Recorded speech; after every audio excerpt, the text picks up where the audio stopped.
បងលែទុកនៅក្នុងបេះដូងវេលាកន្លងបងខូចឆ្គងពិតមិនអាចលើកលែងនឹកស្ដាយកំហងមិនគួរសងមើលមិនឃើញដំឡៃពេលបាយពីអូនទៅបងមានវិបដិសារីគឺមកពីបងរឿងកន្លងធ្វើឲ្យអូនអងចិត្ត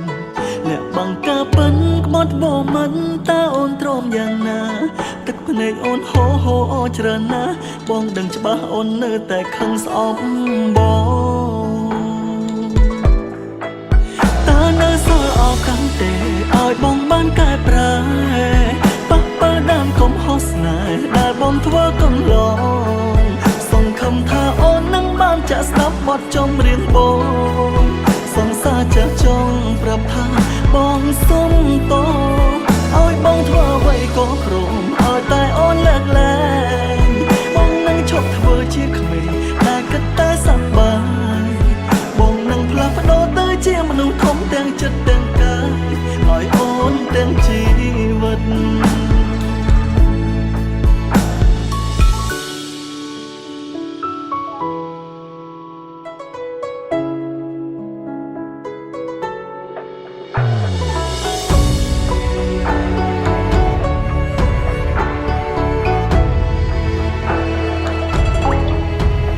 មានរឿងជាច្រើនដែលបងលែទុកនៅក្នុងបេះដូង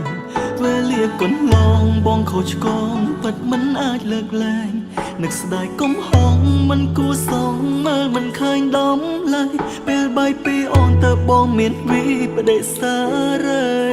គឺមកពីបងរឿងកន្លងធ្វើឲ្យអូនអងចិត្តអ្នកបាំងការពិនក្បត់បងមិនតើអូនទ្រាំយ៉ាងណាទឹកភ្នែកអូនហូរហូរច្រើនណាស់បងដឹងច្បាស់អូននៅតែខឹងស្អប់បងតើនៅសល់អរកាន់ទេឲ្យបងបានកែប្រែ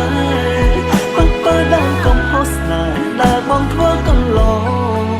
សង្ឃឹមថាអូននឹងបានចាក់ស្ដាប់បទចម្រៀងបងសង្សារចាស់ចង់ប្រាប់ថាបងសុំតឲ្យបងធ្វើអ្វីក៏ព្រមឲ្យតែអូនលើកលែ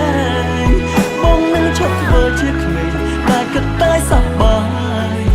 បងនឹងផ្លាស់ប្ដូរទៅជាមនុស្សធំទាំងចិត្តទាំងកាយឲ្យអូនទាំងជីវិតតើនៅសល់អរកាន់ទេឲ្យបងបានកែប្រែប៉ះប៉ល់ដល់កំហុសស្នេហ៍ដែលបងធ្វើកន្លងសង្ឃឹមថាអូននឹងបានចាក់ស្ដាប់បទចម្រៀងបងសង្សារចឹងចង់ប្រាប់ថាបងសុំតឲ្យបងធ្វើអ្វីក៏ព្រមឲ្យតែអូនលើកលែងបងនឹងឈប់ធ្វើជាក្មេងតែគិតតែសប្បាយបងនឹងផ្លាស់ប្ដូរទៅជាមនុស្សធំទាំងចិត្តទាំងកាយឲ្យអូនទាំងជីវិត